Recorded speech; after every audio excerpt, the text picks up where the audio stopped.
Okay, hello everyone. Welcome to the second episode of the Football Focus SG podcast with me, Faiz, and our special guest, Harun Azianafi. Welcome back again Hello, after the hello. first episode. Yeah, so to recap a bit about the first episode, we did talk about a lot of things like the EPL reviews and the current season of SPL. The first thing I want to bring up will be the prediction at the end, which is you called it Villarreal winning by penalties. How do you feel about that prediction? Yeah, I think like I said, I won't say I support Villarreal, but my prediction was based on the underdog story. I always Yeah, love an yeah, underdog you winner. called it. Yeah, I always love an underdog winner, and I think from my point of view, I think Villarreal played a good match from start to finish. They Yeah. stuck to their game plan. Whereas for Yeah, United, I think it was all over the place. Yes, they had more possession of the ball. Yes, they were on the front foot, but based on sticking to a plan, I think Villarreal did well from start to finish, and I think they fully deserve to win. yeah, definitely. They look a little bit more organized compared to Yep, Menu. Menu is just more like trying to get the creativity going and just get the moment, to get a true. goal. Yep, All right, so now we're gonna move on to a fresh topic for today. It's International Week now. There's yep. the season's all gone. So of course we're gonna talk about the Euros that's coming up right now. Mm-hmm. I want to know what's your thoughts about the upcoming Euros, and I'm sure you've seen the groups, especially the Yep, group of death. Everyone talks about it. France, yep, Portugal, Germany in one group as well. There's one group. yep. So who's the underdog and who's the favorite? Share with us a Okay. bit in Euros. Again, before I go into details about what I think, which country I think will be the underdogs, and which team we should be looking forward to, I Yeah, think it's a spillover. I think the players are not going to be at their highest potential. I feel because we just come out from a hectic season, uh, yeah, yeah. hectic schedule, come back from during the pandemic, things are all over the place, and then I feel um, the Euro competition comes a bit too soon, but I understand it's for the fans. The fans Yeah, want I to. mean, they did delay a year already. Yeah, It's a Euro 2020 in yeah, 21.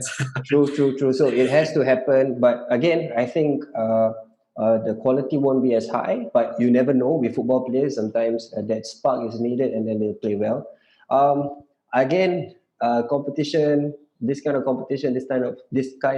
tournaments. I'm again going with the underdog story again. My prediction, I won't say my prediction, but my team of choice, Croatia. It has to be Croatia. Croatia again for me. Fun fact, I actually predicted Croatia to win the last World Cup, and Yeah, yeah, yeah. everyone was saying rubbish. It's not going to happen, but they made it all the way to the finals.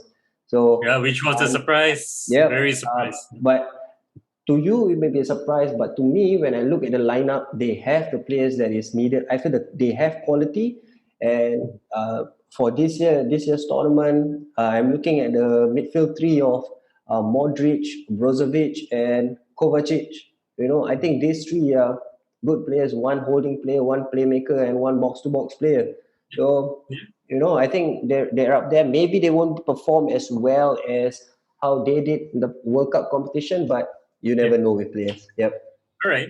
Speaking of Croatia, which you are supporting since the World Cup 2018 and even now that you Yep. are cheering on, do Yep. you feel that the squad is a little bit aging?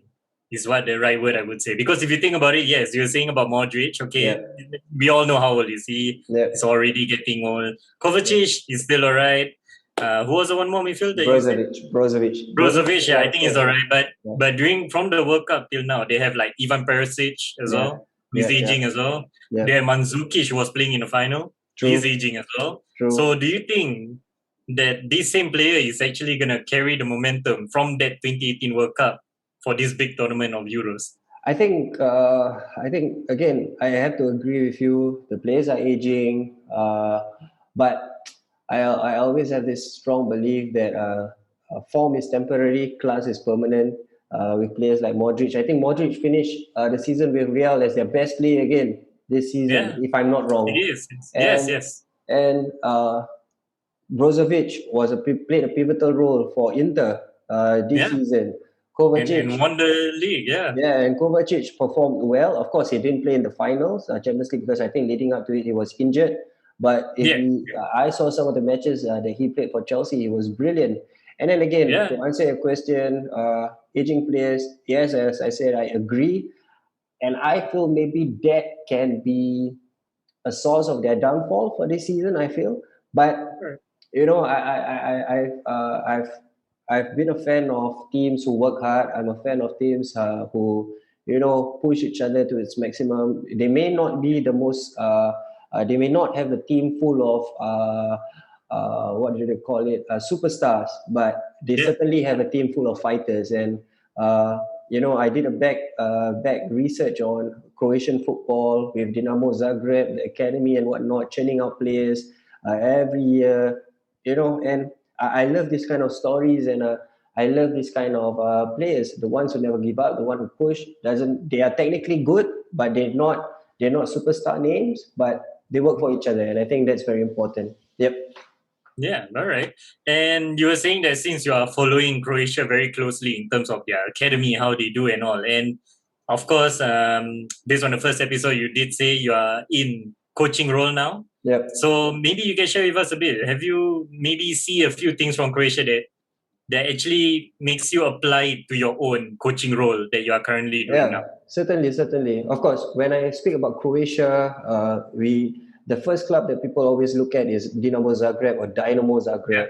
But yeah, again, I don't want to offend people of Croatia. They're not the only club in Croatia, but the one that I'm leaning more towards is Dinamo Zagreb or Dynamo, because they are churning out players. They're the ones who are churning out players every year, and you can just do your own research. People out there can do your own research. Players that comes out from Croatia, most of them have passed through the Dinamo Academy. And yeah, there are a lot of things. You see, as a coach, me transitioning into a coach now, there are a lot of things that I pick up here and there.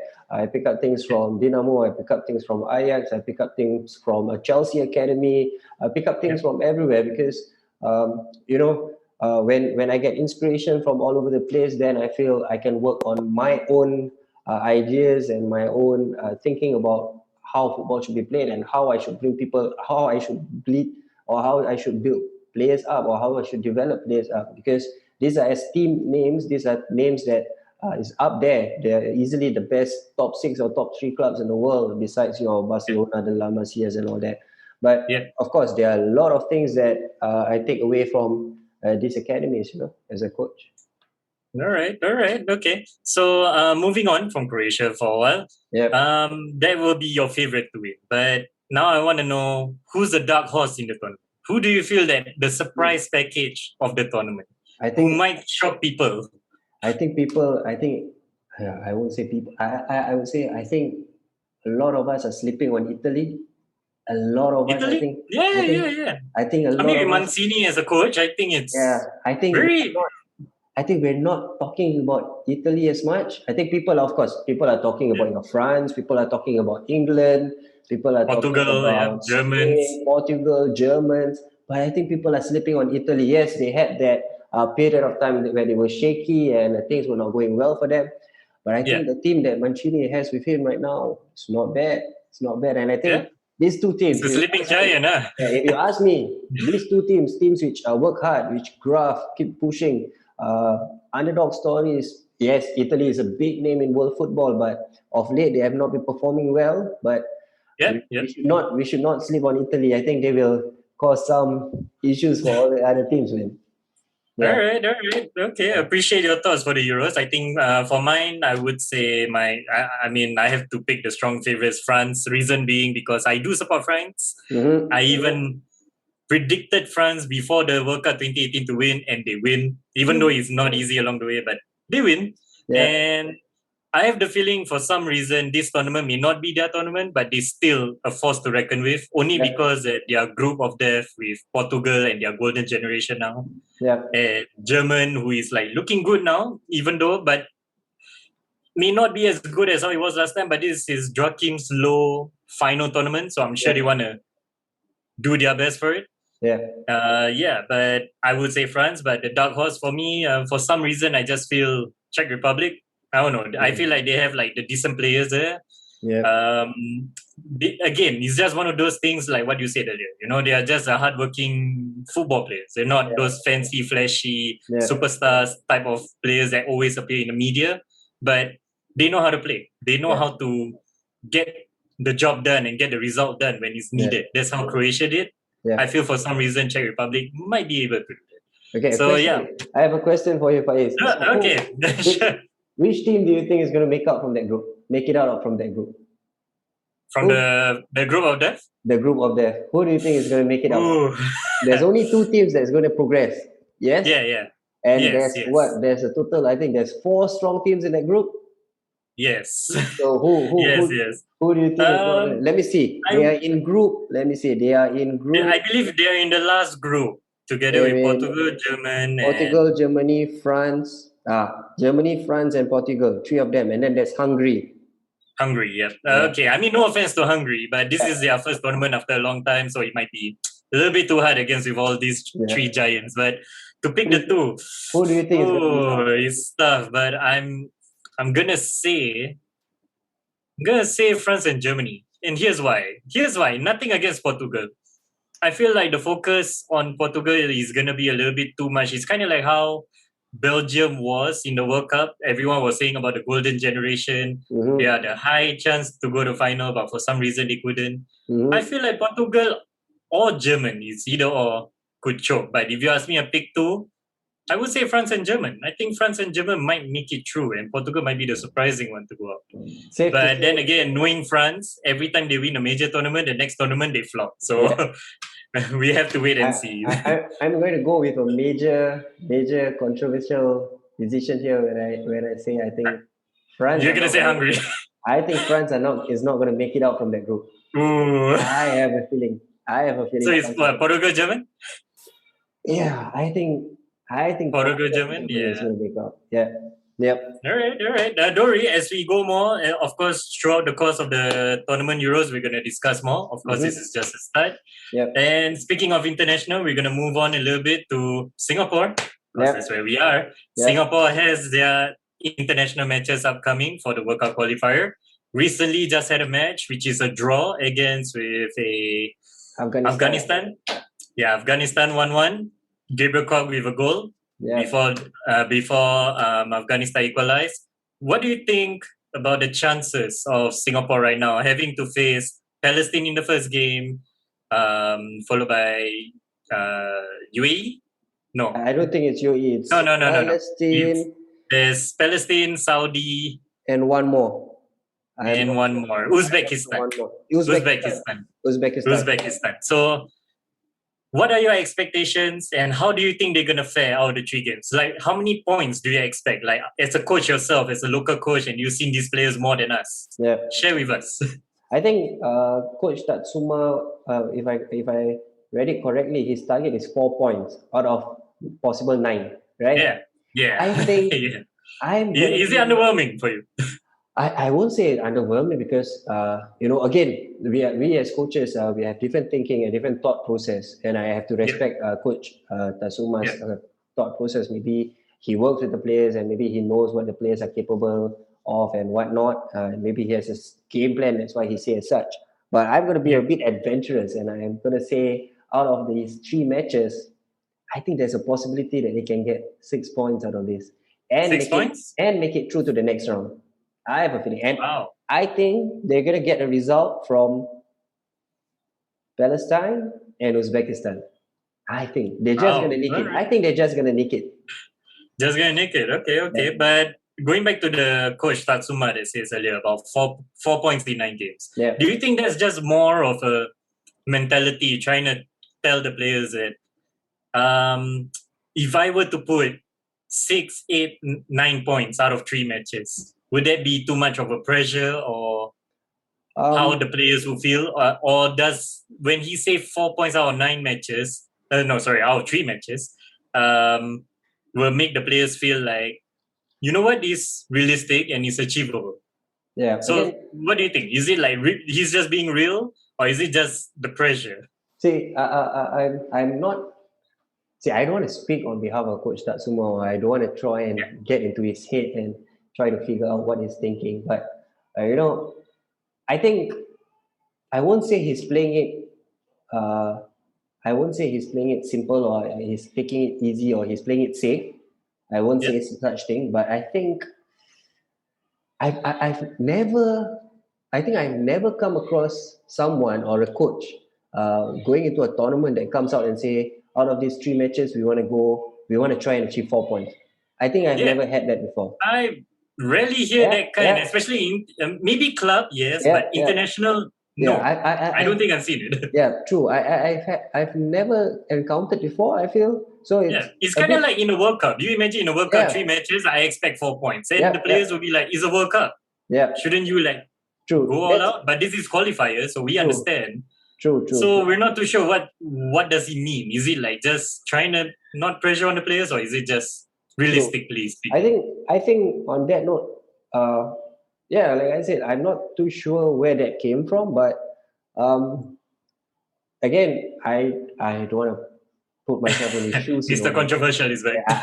I don't want to put myself in his shoes, but I think it was a little Yep. bit odd for him to come out and there's an official statement of him saying that, right? Yes, And I yes. think it's a bit odd that he says such a thing because if It it's was during the time when they were about to against with Afghanistan, and they were yeah, asking about the I qualifying. think What are the yeah, I expectations? think being realistic is of course great, but we don't want to just aim there. I think we should push higher. I think Yeah, those are my exactly, thoughts. right? I mean, do you feel like as a fan now, putting coach aside, and I know you can understand from two perspectives now, Yep. but as a fan, do you feel like it's underwhelming to Uh, see a coach saying like that we can achieve 4 points out of the possible 9?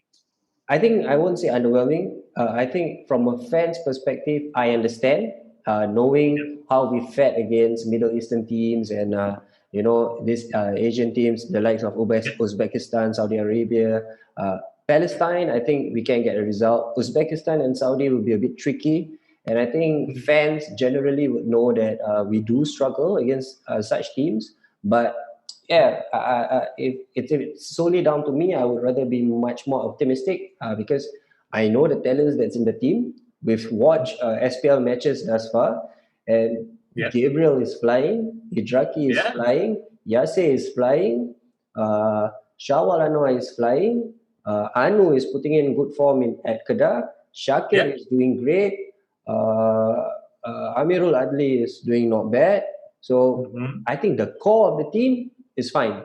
I think the core of Mm. the team, Shadan has been consistent performer with his Yep, free kick goals and whatnot for Leicester Sailors. So I think the yep. core is fine. It's how do we play. Yeah, I don't want to go into the tactical aspects, Yeah, but don't worry. There'll be more time that we yeah, can get I to in think, depth a little bit. I think we stand a chance. All I say is we stand a chance.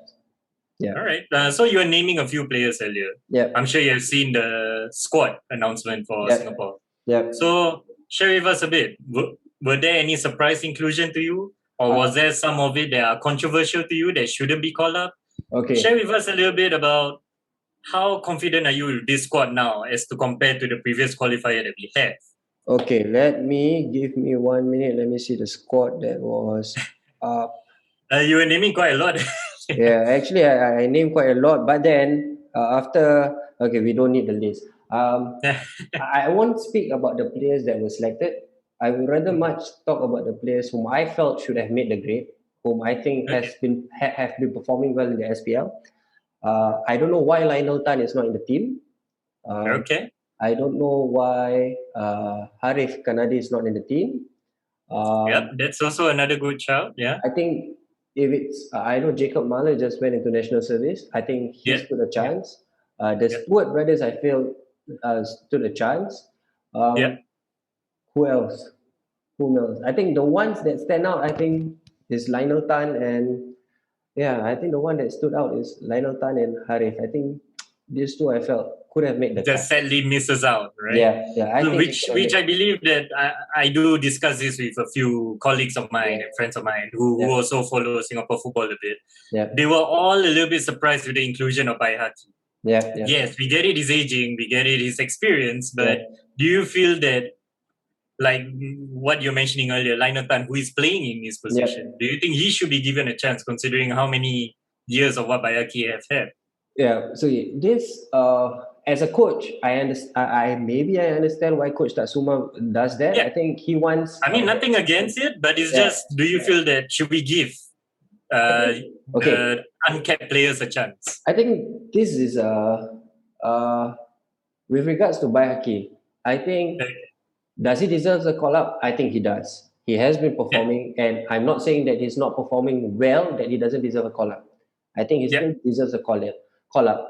But you compare that with someone like Lionel Tan, who yeah, if I compare it between Bayaki and Lionel, based on performance wise, I think yeah, as a coach, I would take Lionel because they have been immense. As a team, I think Hougang as a team have been yeah, immense. Defensively, yeah. they've been immense. And I think They've been a based lot more better yeah, ever since. Yeah, based on that, we don't know. I don't know the reasons to why Lionel has not been called up. Maybe he's suspended. Maybe he's serving his national service. I don't know. yeah, Maybe he's yeah, reservist or he has other commitments that he has to attend to.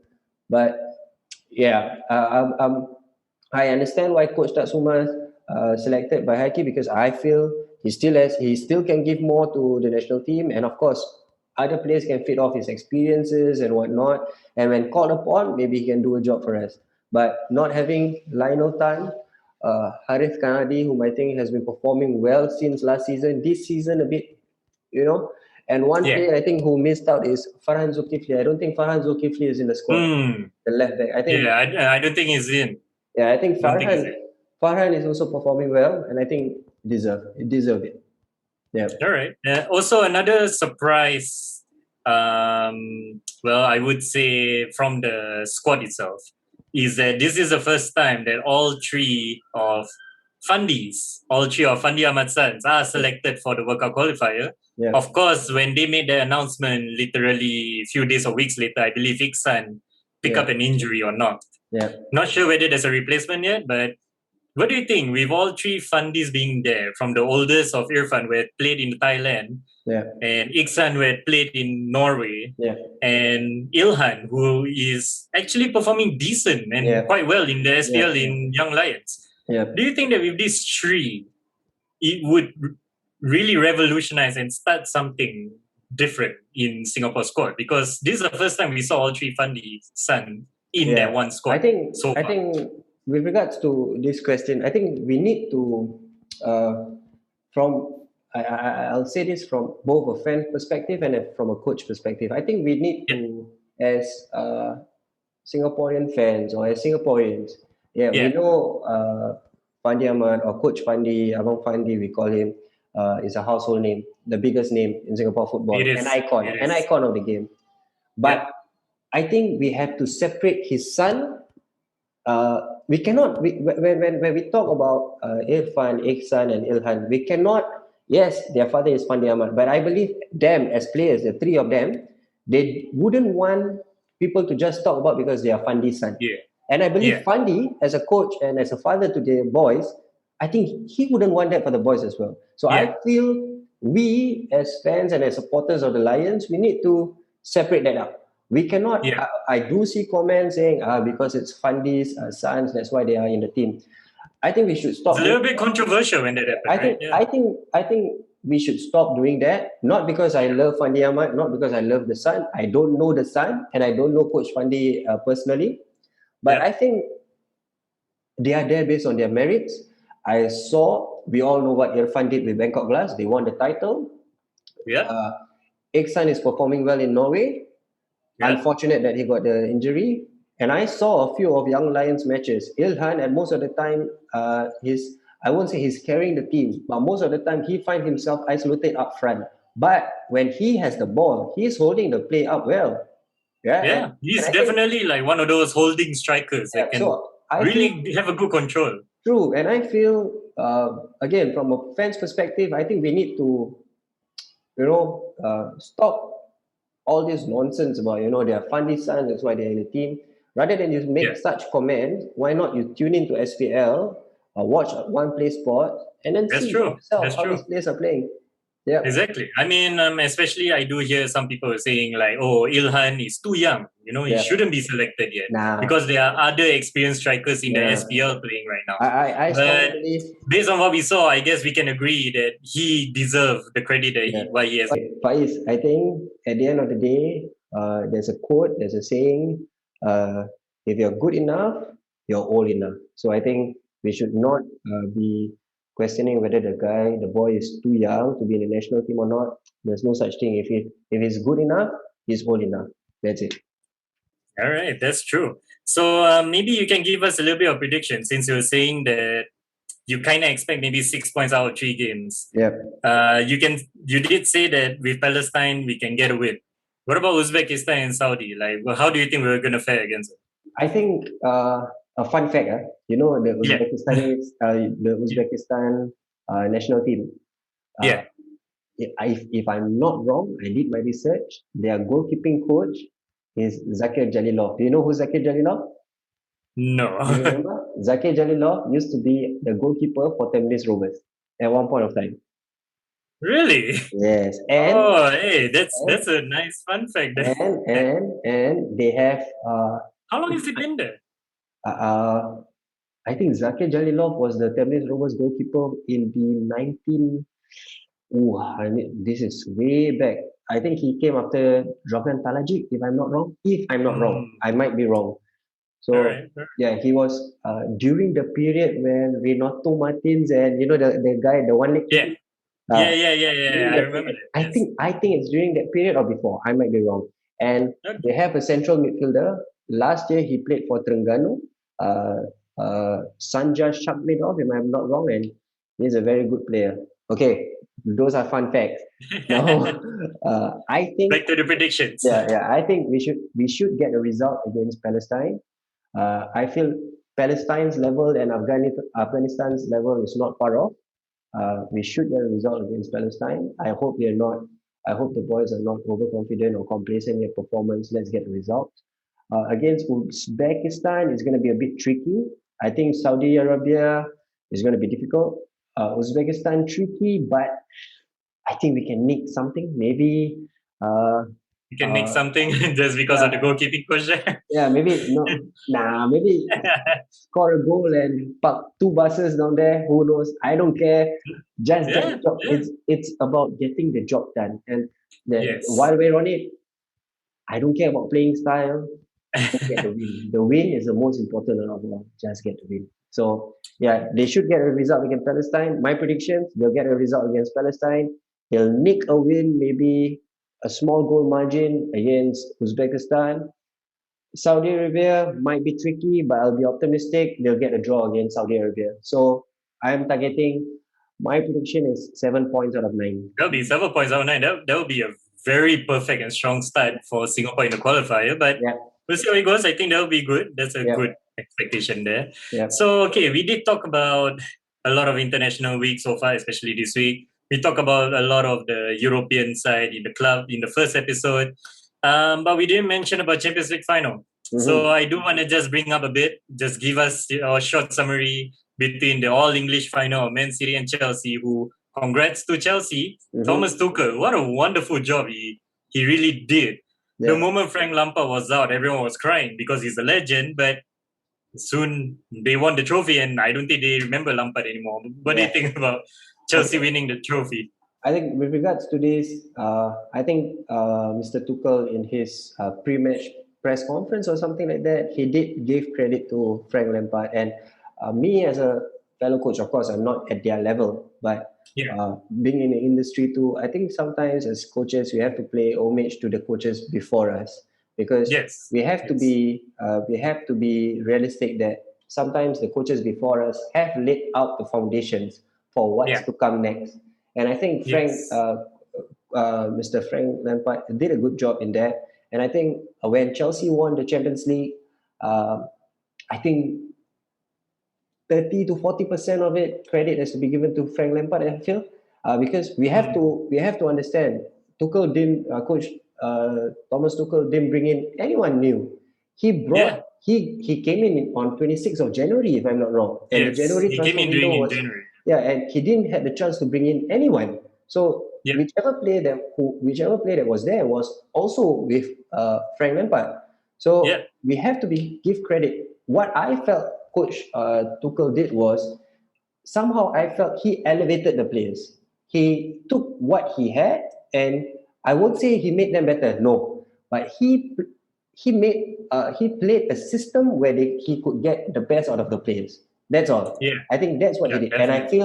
and I feel there are rumors going on. The pictures that showed Mr. Abramovich shaking hands with him, and they are Yeah. saying things like Abramovich wanted to spend money to get players in for Coach Thomas Tuchel. Yeah. Um, you know, I don't want to spoil the mood, but I think yeah, with owners and money, it's hard to come by. But who knows? Yeah. I'm Don't predicting them worry. to win. In the coming episode, we are definitely going to talk about a Yeah, lot more in transfers because yep, we have active transfers going on. Like I yep, believe earlier today, Barcelona just announced Sergio Aguero is joining. yep, yep, So yep. literally as we speak. So Yeah. transfers are going around. So there will be a day that we can talk about. But like what you said earlier about Thomas Tuchel, he may not make the player better, but are you trying to say that maybe his philosophy, he brought his philosophy and his Yeah, style of play yeah. impact the player more than what Frank Lampard did? I think it's not I think for people who watch matches during Coach Frank Lampard's era, Yeah, I think it's clear to see that what Frank Lampard wanted the team to do was he wanted the team to play football, wanted to be on the yeah, front foot. They wanted to play the football. The term that people say modern football, which I think is non-existent. Football is football. There's no yeah. modern It's just football. a fancy word. Yeah, it's just a fancy word. There's no such thing as such. But I think what Coach Thomas Tuchel did, I don't want to compare what he did was the same as what Coach Antonio Conte did. I don't want to compare it as such because I feel with Coach Tuchel, there is that defensive element and there is that attacking element. If you see, Yeah, it's not the goal per se, but there was a chance for Pulisic in the second half. If you saw yeah, yeah. the He quick had a very good yeah, chance, yes. the quick interchange Like a quick 1-2 yeah, engaging with the, with yeah, him and Kai Havertz. So yeah, that's why I say he has the defensive element and he also has the attacking element. That's what Coach Tuchel yeah, has. And yeah. I wanted to finish my comment earlier. I have them to win the Premier League next season, man. I have them. And Really? with signings, if Mr. Abramovich do give him money to spend, they have to win the Premier League, man. They have to. I think with the amount of money being spent in the last season, the Yeah, coming season, and especially coming off winning the Champions League, yeah, pretty much anything less than not fighting for the title is considered underwhelming. yeah, Because fighting for the top four for that kind of squad that they have and the yeah, manager is underwhelming alone.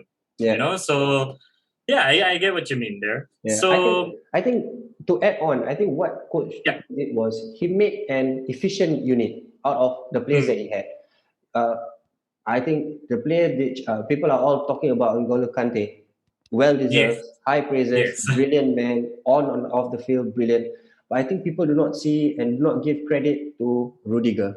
Rudiger was immense for them in that match, He was really good on that match. and he has been But for the there were past a few lot of people matches. saying that he was not that good in Premier League, but Yeah, that match alone, he's I think the past few matches he has shown his capabilities and his abilities on the field. Kai Havertz haven't scored any goal in the Champions League, suddenly score in the final. yeah. What And else? Mason Mount, I think we Yeah, have to give credit to him. I mean, true. coming from where he is, and especially I would say Mason Mount will be Frank Lampard's proudest Yeah, asset because he yeah, brought him from Derby County when he was yeah, on loan. He became a shining star from the youth academy as how he is yeah, to Chelsea, and look at him assisting the only goal that wins the game. yeah, yeah, yeah. So What? Okay, now, yeah, before continue. that, let me ask Yeah, you a question. What do you think sure. went wrong for Man City? I was about to ask you. Yeah, I yeah, was about to ask you that. What went wrong in Man City after losing to Thomas Tuchel 3 times? yeah, 3 times yeah, in that short space of time, which is hard for me to say whether is it more of a tactical masterclass, but I would say it's a little bit more of players who are inconsistent. And here's mm, why. mm, Okay. Yes, Man City defensive side. they are good. They are structured. Even though yes, they conceded one goal. Every club has that moment, like the moment of brilliance from an opponent. You can't defend, it's fine. But the lack of consistent in the up front. One of the names that I'm sure everyone mentioned, like this season alone, not just the Champions League, would be Raheem Sterling. Yeah. He's been very off Yeah. from the season at all, and even the Champions League final. Yeah. He was given a start ahead of Kun Aguero and Ferran Torres Yeah. and all that. So even Gabriel Jesus wasn't being consistent in the league True. and lack of threat in the front. So I feel like Man City, what really went wrong is the up front. Yes, they may won the league, but to be fair, that they won the league mostly because of the defense and the midfield control. Yeah. But I feel that on that Champions League final, Pep Guardiola made a slight mistake in the midfield selection. Yeah. I feel. Yeah. I feel like missing out on the Rodri and Fernandinho, and he put Gundogan.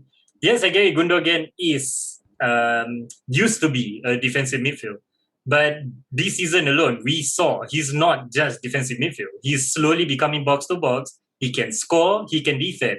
So in times like this, you do need some stability in there. Yeah. So when N'Golo Kante and Jorginho is like dominating the center, you have to do something about it. Yeah. But that's why I feel like Pep's mistake on that one will be just that. Other than that, it's just players. I would say they disappoint the manager quite a lot, especially the upfront. Yeah. But what about you? What do you think about Man City's performance-wise, and where do Pep Guardiola go from here I think for Man City? I think for the particular match itself, the Champions League final, I thought it was going to be a spectacle, and I knew Pep would be Man City would be on the front foot, having all the possession game. I thought the match would have been more open in the sense where I felt, and I thought Tuchel would also be would open the play up, but instead he did the opposite. And this is a mark. It was more tactical, more passive. Yeah, and this was a mark of respect to Pep, for all the football that he did with Man City. Yeah. So and I think at the end of the day, I think if you have not, you only started one game without a defensive midfield throughout the whole season, and I think the whole entire season they played around 50 plus matches, if I'm not wrong. I don't know the exact numbers. Yeah. In 50 plus matches, you only started without a defensive midfielder once. And this is the Champions League final. The second time that you start without a defensive midfielder is in the Champions League final. And I think that's not, I won't say it's not right. He's the manager, he's the coach, and I respect my fellow coaches, even though we're not close enough, we're not far, we're not of the same level. But I don't want to be that person that talks about coaches as such. I think, and it's evident. It has happened before. I've read Pep's books, and I've read comments that people close by to him talks about what he does. He is someone who sometimes overthinks. And when he comes out with a plan, he will think again whether this plan will really work. And then once he is confirmed and once he's confident that the plan will work, he'll look into it again to really convince himself. That's his nature, isn't it? This not only happens to him, but this happens to all the top coaches in the world. I think. I'm not too sure, but I think. True. So I think this one somehow got the better out of him. I'm not saying I didn't think it was Tuchel got one over him. I don't think so. But do you feel like maybe Pep Guardiola tried not to play defensive mid only because that during the Premier League we had like a preview for the final and he still lost. And a draw once, but like the system was different. And the Champions League final he changed it up. And it still didn't work. So do you think he's just trying things out, or is it just more of tactical naivety by him on the final itself? I won't say technical naivety because he's a winner. He's won everything. I won't say it's tactical naivety, but I think for sure as coaches, we do look at what happened in previous matches against the same team. We have records of what happened against previous teams. We see if the results was negative for us, we analyze and we decide what was the turning point, and we narrow it down to what could have been the mistake that we did and what could have been what what possibilities there would be for us to correct it. And I bet for sure he would have looked at all the footages against Chelsea, the two matches that he lost against them before the third one in the Champions League final. I think he would have taken all that into consideration. And you know, um, I just feel sometimes, and this is not just in relation to football. I think even myself as a coach, as a human being, self Yeah. doubt, self doubting yourself is a huge thing. And Yeah. when you doubt yourself in a Champions League final, people can Oof. scrutinize you. But I think Pep is strong enough to not even think about all that. But Yeah. I would put it down to you know uh, just not having a defensive midfielder. And if you look at that goal, if you look at the goal Yeah. Chelsea scored, it went down straight down the middle. It is. The It ball is. was He played just straight down the cut middle. open Yeah, just that one moment. He true, didn't expect, and he just went through. That's true. it. That was the only goal that won the game. Yeah, yeah. So yeah, so with that being said, we're gonna wrap things up in this second episode of the Football Yeah. Focus SG podcast. So also guys, don't forget to like, share, subscribe, comment down below about anything. Here's the question of the day for the second episode for you guys, also for you also, Harunati, you can share with us. Mm-hmm. Who's your favorite player of all time and who's your favorite current player as of this moment? You wanna share a bit with us? Okay, Ken, my favorite player. We're gonna start with simple, yeah. Yeah, Simple one. Favorite the player of all time. person, the player that got me interested in football, David Beckham, for all his classiness, for his superstar status and all that. David Beckham David got me Beckham. interested in football. His long hair All right. during his time at Yeah. United, number 7. But the Probably with the player, Adidas Predator at the point of time. yeah, true. But Yeah. Yeah. the player that made me, watch football was David Beckham. The player that made me love football, Paul Scholes. Paul All Scholes, scores. Paul Scholes is the player that made me love football. What Barcelona Oh. achieved, the tiki-taka football during Pep's time Yeah. at Barcelona, Yeah. he already did that before them. He was the English Xavi is what they call, right? Yeah. So Yeah, all right. And what about your current ooh, active player? Who is that makes you feel like, hey, I can support this guy. I like this player. He's my type, or he's this. Yeah. wow, this is going to be difficult. I think again, controversial. Guys, comment down below, right? Controversial, huh? Yeah. I think Ronaldo is better than Messi. Why? Ooh. Why? Because I think, again, like I said, if this is my own preference, my own view. I go for person. I won't say that Lionel Messi doesn't work hard. I feel with Messi, it's God-given talent, if there's such a thing. Yep. With A lot of people say that. Yeah, Talent over hard-working player. with, Yep. with Ronaldo, we can see that he's working. We can see that he works hard. And I like to say, as a coach, of course, I tell my players to go and watch both of them. Yeah. But I lean more to Ronaldo because you can see Ronaldo literally working hard in videos and whatnot. Not to say that Lionel Messi doesn't, but they can learn from both of them. Current player, if and that I don't know. Ronaldo is person that I feel. It seems like you have a few. Maybe you can just share a few. It's I fine. don't know, man. I don't know. But don't have to give a list. Maybe 2 or 3 names is fine.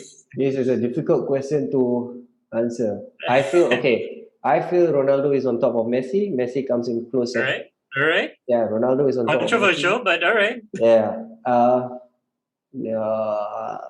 I think Harry Kane has to be up there now. Ooh. Harry Kane has to be up there. Harry Kane? All right. Harry Kane has to be up there. Who else? Let me see. No one, I think, as of now, no one said. I think Benzema is up there now. Benzema very underrated striker, I feel. Oh, who else? Young players. I think I'm straying off, man. There's too many players. No worries. I just say this. Ronaldo is coming to I think he's coming to the end of his career. Yep. So maybe what's your best young players, your favorite young players? Ronaldo and Messi has been a spectacle for all of us, for young kids growing up. Current players whom I think are at the top of their form, top of the game, Benzema and Harry Kane. I think they're at the top of the game. Young players, Mbappe and Haaland, of course, on top of their game. I would add in players who are on top of their game. Marco Reus, I think is at I think he's at the top of his game. I think players. He is good, but very injury prone. Sadly. I think a player whom I felt a little bit let down by Dybala. I think Dybala has a lot of potential. A lot. True. Yeah. I think All right. we should, Faiz, I think what we should do, I think we should come up with your best 11 for now Yeah. and my Yeah, that best is 11 for definitely one now. of it. Yeah. Yes, I was thinking maybe in the coming episode when we have like some more, like maybe we have guests coming in. We're gonna Yeah. discuss just solely on players, first 11s, transfer markets. Yeah. It's gonna be coming. There's so many things we're gonna talk about. Yeah. But just to wrap things up, for the question of the day, favorite player of all time, Thierry Henry. Made me love football so much. No matter how many people despise, he's my all-time favorite. But in terms of current, you did mention Benzema. For some reason, I feel Lewandowski is ahead of him. I feel Lewandowski is my choice of my favorite striker in the current moment. But if you talk about young players, like what you said, Mbappe, Haaland, Mbappe is pretty much one of my favorite also. Phil Foden. Phil Foden is actually like coming out. He is actually really good as well. But if you talk about so far, of course, there's a lot more. I mean, come on, we can name a few. Ansu Fati, Joao Felix. Yeah, man. There's a lot of upcoming talents over there, So as of now, I think I'll just say Mbappe. I feel like Mbappe is very similar to Thierry Henry type of play. He's clinical. He has that character. He brings the presence in the forward. That's just it, All right. So with that being said, thank you so much, everyone, for watching this second episode. Hope you guys do stay tuned for the upcomings. Do follow us in Instagram and Twitter. Any comments, do let us know. Feedbacks, let us know. Hope you guys all enjoy your day. Thank you, Harun Nazri, again for joining with us. We'll see you again next time. All right. Ciao.